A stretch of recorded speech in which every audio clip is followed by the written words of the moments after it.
చేశారు, మీరు ఏం టెలికాస్ట్ చేశారు అన్నటువంటి విషయం నేను వేరే చెప్పనక్కర్లేదు. ఎవరికి మీరు ద్రోహం చేసింది? ఒక ఆదివాసీ మహిళకి, ఒక ఆదివాసీ అధికారినికి ఒక్కసారి ఏదో లేనిది ఉన్నట్టుగా చిత్రీకరించి అవాస్తవాలని, ఆధారాలు లేనటువంటి వాటిని టెలికాస్ట్ చేసి ఘోరమైనటువంటి తప్పిదం చేసినటువంటి ఛానల్స్ ఒకటి, మొట్టమొదటిది మహా న్యూస్. సార్ ఒక్క నిమిషం నన్ను డిస్టర్బ్ చేయొద్దు. నేనంతా పూర్తి చేసిన తర్వాత నువ్వు ఏదైనా అడుగు, నేను చెప్పేదానికి సిద్ధంగా ఉన్నా. నువ్వు కూడా వంశీకృష్ణలాగా ప్రవర్తించవద్దు. మహా న్యూస్ 2, ABN 3, TV5 నీకు ఇబ్బందిగా ఉండొచ్చు, కానీ ఇవన్నీ కూడా వాస్తవాలు. ఒక న్యూస్ని టెలికాస్ట్ చేసే ముందు దాని ఆధారాలు ఏంటి, ఎవరి మీద అయితే ఆరోపణలు చేస్తున్నామో ఆ ఆరోపణలు వాళ్ళతో చెకప్ చేసుకొని వాళ్ళ అభిప్రాయాలు తీసుకోవడం జర్నలిస్ట్ సాంప్రదాయాలకి శ్రీకారం చుట్టడం. అది కూడా పూర్తిగా మర్చిపోయి మీ పాటికి మీరు ఆధారాలు లేకుండా టెలికాస్ట్ చేయడం అన్నటువంటిది ఘోరమైనటువంటి తప్పిదం. తప్పకుండా మీరు ఎలా క్షమాపణలు మీ చేత చెప్పించాలో నాకు తెలుసు, నేను చేయిస్తాను కూడా. సమాజం ఒక బాధ్యత, నా గురించి మీ అందరికీ కూడా తెలుసు. నన్ను నేను చెప్పుకోవడం కాదు, చాలా మంది మా పార్టీలో ఉండే వాళ్ళు కూడా నా పైన ఆరోపణలు చేశారు.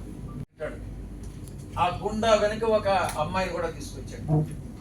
నేను ఒకటే చెప్తా ఉన్నా, ఎవరైనా కూడా, నేను ఈరోజు ఇక్కడ వచ్చాను, నాకేం సెక్యూరిటీ లేదే, ఏ ఒక్క పోలీసు నా దగ్గరికి రాలేదే, నాకు పర్సనల్ సెక్యూరిటీ కూడా లేదే, నేను ధైర్యంగా వచ్చా.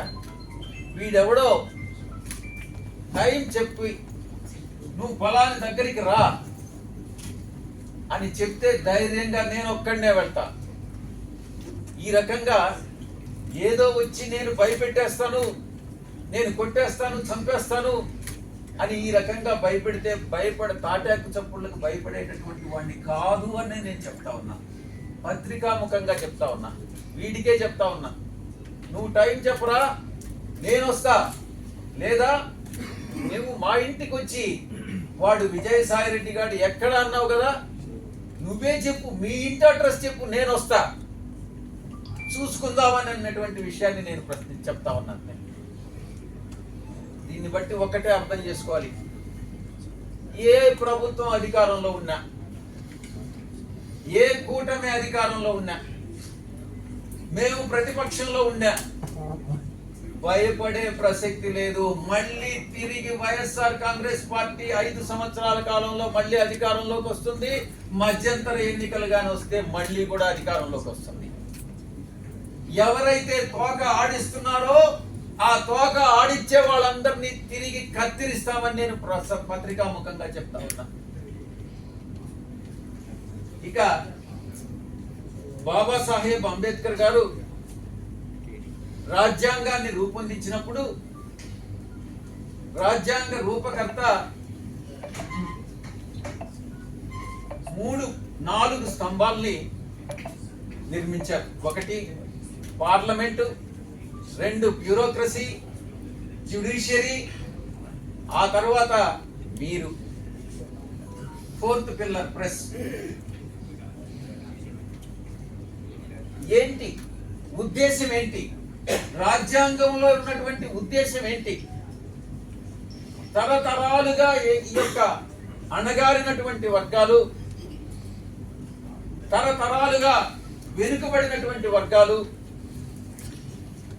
అది మనునీతి ధర్మం ప్రకారం కుల వృత్తుల వల్ల కావచ్చు, మరి ఏ ఇతర రీత్యా కావచ్చు, ఈ యొక్క అణగారినటువంటి వర్గాలన్నింటినీ కూడా పైకి తీసుకురావాలన్నటువంటి ఉద్దేశంతో రాజ్యాంగంలో ఈ యొక్క 4 స్తంభాలని నిర్మించి చట్టానికి లోబడి మీరు పని చేయండి అని చెప్పినటువంటి మహానుభావుడు బాబాసాహెబ్ అంబేద్కర్ గారు.